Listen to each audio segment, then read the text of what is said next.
Meditation को करते समय जो सबसे बड़ी प्रॉब्लम आती है वो ये है कि हम मेडिटेशन को करना चाहते हैं, वो करने की चीज़ ही नहीं है, उसको आपको करना नहीं है। आप बस तैयारी रखिए और मेडिटेशन अपने आप से घटित होगा। बस इतना सा ही सीक्रेट है। ऐसा नहीं करके हम मेडिटेशन की तैयारियां नहीं करते हैं। मेडिटेशन के करने के पहले जो एक माइंडसेट और एक अपनी फ्रिक्वेंसी, अपनी इमोशनल फ्रिक्वेंसी को सेट करने की ज़रूरत है, लाइफ स्टाइल को चेंज करने की ज़रूरत है, मेडिटेशन की तैयारी करने की ज़रूरत है। उसको नहीं सुधार करके हम मेडिटेशन के टाइम में मेडिटेशन को करने लगते हैं।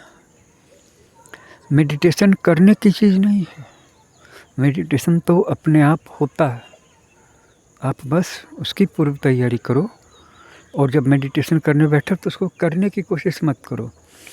करने से द्वंद्व पैदा होता है, एक करने वाला हो जाता है, यानी कि ध्यान अलग हो जाता है, ध्यान करने वाला अलग हो जाता है, जबकि ध्यान करने वाले को ध्यान में विलीन हो जाना है, एक हो जाना है। तो यहाँ पे ध्यान घटित होता है और वो भी अपने आप होता है, आपको बस वातावरण बनाना है।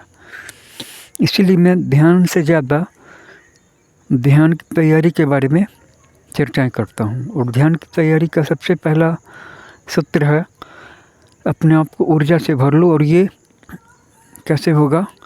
गहरी सांसों से होगा। गहरी सांस लेने से आप ऊर्जा से भी भर जाओगे और शांत भी हो जाओगे। और एक शांत दिमाग ही जीवन में कुछ कर सकता है। बात सीधी है। ध्यान करना हो या तुमको जीवन में कुछ करना हो, वर्थवाइल प्रोग्रेस करनी है या कुछ क्रिएट करना है, ज़िंदगी के उद्देश्य को पूरा करना है, तो तुमको शांत होना होगा और उसके लिए अपने आप को ऊर्जा से भरना होगा। और ये दोनों ही चीज़ें हो रही है तुम्हारी सांसों के प्रयोग से। बस लंबी गहरी सांस लो और यहाँ से स्पिरिचुअलिटी शुरू होती है।